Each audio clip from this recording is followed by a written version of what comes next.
My kid calls me on the phone. She says, Mom, you should get tested. Remember we were on that camping trip and there was that little boy in the tent next to ours? Remember how he woke up in the middle of the night, heard you snoring, thought you were a bear? Yeah, that was hilarious. Mom, you should be tested. You could have sleep apnea and die. Okay. So I make the appointment. And as the day approaches, I find myself looking forward to it. I mean, during this pandemic, I haven't gone anywhere. This would be like a little vacay, quiet room, a good book. So on that night, my appointment's 9 p.m., so 8:45, I'm driving on a side street off Ventura Boulevard in Tarzana looking for the address. Oh, a tall, dark office building. Place looks abandoned. I pull into the parking garage, one car. I park next to it. I take the elevator up to the third floor, a long, vacant hallway. There are no signs on the doors for businesses. At the end of the hall, there's a door, 342, and a teeny tiny little sign, teeny tiny little letters, the Sleep Center. The knob turns easily. I push open the door. And there is one man sitting in a swivel chair, his back to me, facing a console of video screens. And I think of that horror movie Cabin in the Woods with the techs monitoring their victims on video screens and then sending the zombies in to kill them. The man spins around. He leaps to his feet. He's short. He has iron gray hair, built like a wrestler, and he's wearing jeans and a sweatshirt and, of course, a mask. I am wearing a mask for the virus. And he says, I'm Paul. Paperwork? I reach into my tote bag and I hand him the forms. Let's get started. You get right to it, I say. I used to be in the military. I follow Paul along a wide hallway, and I see Paul and I are the only two people in the sleep center.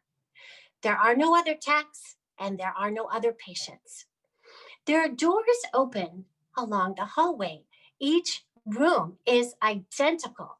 Humongous bed and a flat screen TV. And on every TV is showing the same episode of Gomer Pyle. It's been a long time since I've seen that show, I say. We set all the televisions to the channel that plays Gomer Pyle, Green Acres, Gilligan's Island. Why? Patients find the show soothing. But all those actors are dead. No one thinks that. Here you go. And here is my room. It's just like the others, the big bed and the flat screen TV and Gomer Pyle. Except beside my bed, there is a cart with racks of wires and gadgets. Have a seat, says Paul. I put my tote bag on the table next to the bed, and I sit down on the edge of that bed, and Paul puts on latex gloves, and he asks me to remove my mask. And then he puts all this white goop on my face and my scalp. And then he puts on suction cups and electrodes. He puts a strap around my chest and wires on my ankle and a clip on my finger. And all the while, he rattles off all these medical terms that have to do with breathing and heart rate and brain waves. And I say, why did you get into this line of work, Paul? The money. You don't mind working nights? Not at all. I don't like people. So if you gasp for air 9 times, I'll come in with the CPAP. If you need to use the restroom, press the white button on the bedside table. I'll come in and disconnect the wires. You want to watch TV or read? Read.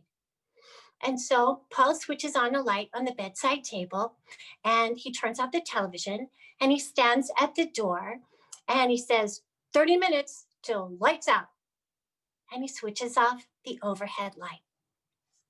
I lie back. I'm propped up on a couple of pillows. I'm so uncomfortable. The clip on my finger glows red. and I can see a teeny tiny little green light flashing up through the ceiling. It's the camera, I assume. Paul is watching me. So I get out my book. I brought a favorite book. I thought it would be appropriate. Raymond Chandler's The Big Sleep. This novel is disturbing when you are wired up alone in a sleep lab. Page 40, 3 shots rang out. There was a messy slump. The porn photographer wore an embroidered Chinese jacket, the front of which was mostly blood.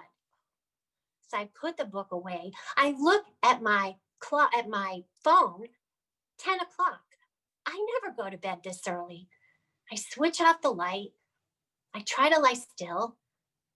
I think I have to use the restroom. I don't want to press that white button for Paul and make him come in and disconnect everything. I fidget. My skin crawls. My feet tingle. I check the time every 15 minutes. I kick off the covers. Oh, I feel exposed. Thank goodness I am wearing leggings and a lawn-sleeved, oversized t-shirt. I can feel every suction cup on my head. Are they pulsing? What sort of information is Paul collecting as he reads my brainwaves? What sort of person takes a job like this anyway? A control freak? A voyeur? Or worse? When Paul said he didn't like people, what did he mean by that? He said he was in the military. What did he do, kill people? Why does he really set all the televisions to Gomer Pyle? Is he sitting there at the console watching me jerking off as Jim Neighbors laughs in the background? Are there dials on these electrodes? Can Paul crank up the current coursing through my body? Even the tiniest bit of electricity can kill. Is Paul gonna throw my body in the building's incinerator? Have somebody drive my car off a cliff to throw the cops off the track? I'm just gonna press that button for Paul. I'm just gonna mumble some lame excuse and get out. I'm gonna do it. I will. Just a few more minutes. I will press the button. Just any second. 2 a.m. 2:15 a.m. What is stopping me? What? I know what it is. My entire life, I have followed the rules. I deferred to authority. My first job, I was a cashier in a diner. I was also in charge of takeout.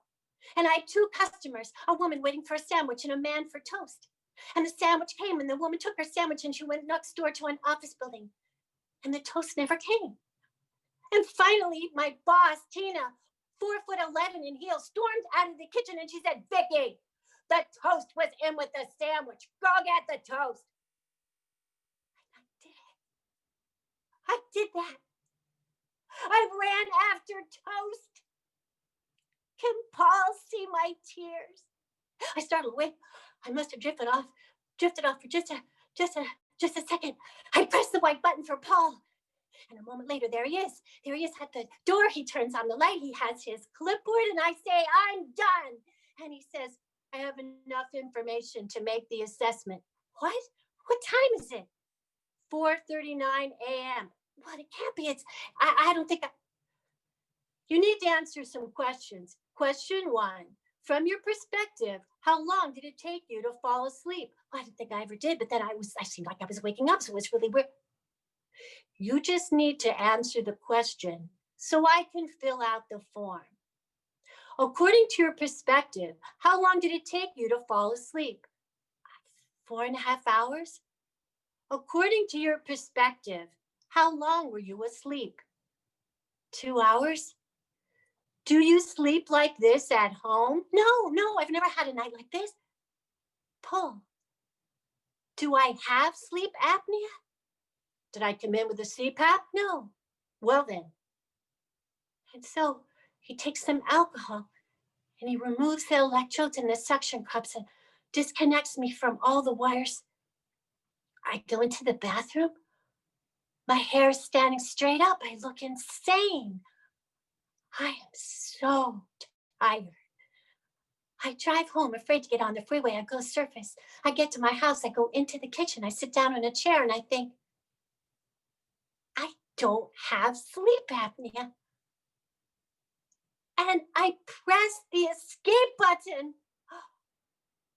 I put my head on the table. and I sleep for 12 hours.